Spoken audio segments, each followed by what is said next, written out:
श्री मात्रे नमः। जय गुरुदेव। मित्रों, वैशाख का माह चल रहा है, महान पुण्य का काम है, महान पुण्य का माह चल रहा है, केशव मास बोलते हैं जिसे।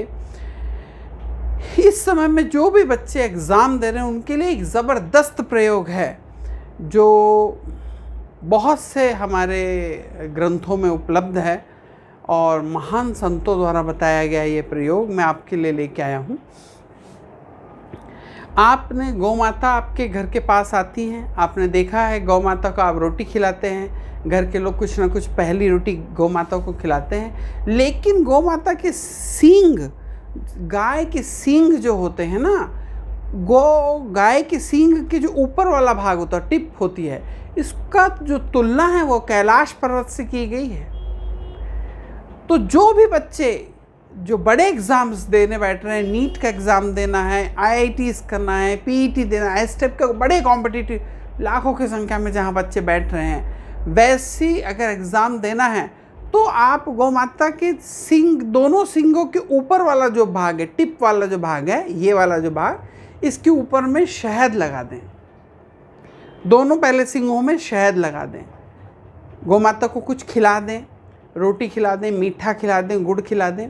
उसके बाद एक बिल्व पत्र लें और वो जो सींग वाला भाग है वहाँ से वो शहद को लेके, और बिल्व पत्र के जो बीच का भाग है, जैसे 3 बिल्व पत्र की 3 पत्ती, 1 पत्ती, 2 पत्ती और 3 पत्ती, लेकिन ये 2 पत्ती के बीच वाला जो भाग, यहाँ पे भी लकड़ी रहती है, उसके बाद नीचे में थोड़ी सी डंडी रहती है ना। 3 पत्ती ऐसी रहेगी, उसकी तो ये पत्ती थोड़ी ऊपर रहती है और ये दोनों पत्तियाँ थोड़ी नीचे रहती है। ये दोनों पत्ती जहाँ से रहती है उसके बीच में थोड़ी सी डंडी ऊपर वाली पत्ती रहती है, यानी उन डंडी से लेके ऊपर वाली पत्ती तक उस शहद को अच्छी तरीके से लगा देना है और इसे ले जाके भगवान शिव के शिवलिंग के ऊपर में चिपका देना है। कोई भी सोमवार को, कोई भी प्रदोष काल में, और अगर प्रदोष का दिन हो तो और उत्तम। जब आप उसको हाथ में, सीधे हाथ पे रख के जब उस शिवलिंग के ऊपर आप चिपकाते हैं, तो चिपकाते जब आप हाथ भगवान शिवलिंग, ये शिवलिंग है, आपने बिल्वपत्र अपने हाथ में रखा है, शहद लगा के आप उसको ऐसा रख के चिपका रहे हैं। जब आप चिपका रहे हैं उस शिवलिंग के ऊपर में उस बिल्वपत्र को, तब अपनी मनोकामना को बोलना है कि मैं फला एग्ज़ाम दे रहा हूँ और उसमें मैं निकल जाऊँ, मेरे अनुकूल रहे, इस प्रकार के वाक्यों को बोलते हुए आप उसको, पत्र को चिपकाना है। इसका मतलब ये नहीं है कि आप बिना पढ़े भाई पास हो जाओगे। इस प्रयोग करने का मतलब है कि जैसे नीट का कोई बच्चा एग्ज़ाम दे रहा है तो हर विषय के, अगर वो फिज़िक्स दे रहा है तो फिज़िक्स के कम से कम वो 10-15 लाख क्वेश्चन करता है। अगर वो केमिस्ट्री के दे रहा है तो 10-15 लाख क्वेश्चन करता है। हर सब्जेक्ट के, बायो के, जूलॉजी के, हर के अलग अलग 10-10, 15-15 लाख क्वेश्चन करता है, तब वो जाके नीट जैसे उसमें निकल पाता है। लेकिन अगर आप जब नीट दे रहे हैं तो आप जब ये प्रयोग करते हैं ना, वैशाख ना भी रहे तब भी आप कर सकते हैं, लेकिन वैशाख में ये प्रयोग का पावर बहुत ज़्यादा रहता है।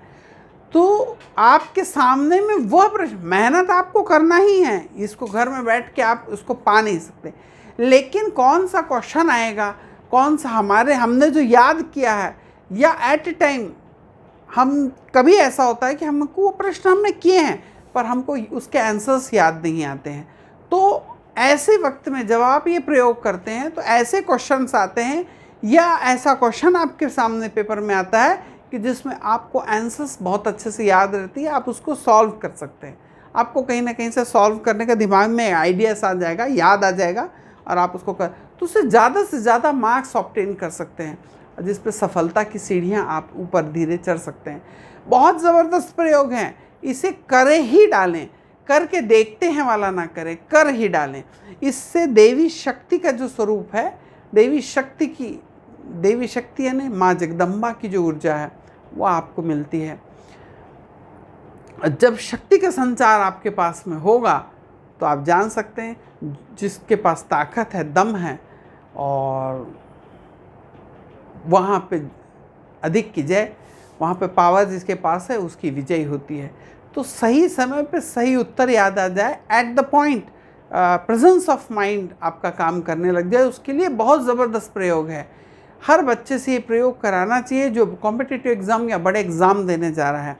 मित्रों, वीडियो को ज़्यादा से ज़्यादा शेयर करते रहें, देखते रहें और नीचे कमेंट्स ज़रूर करें। नमः शिवाय। श्री शिवाय नमस्तुभ्यम। ओम नमः शिवाय। नमः शिवाय।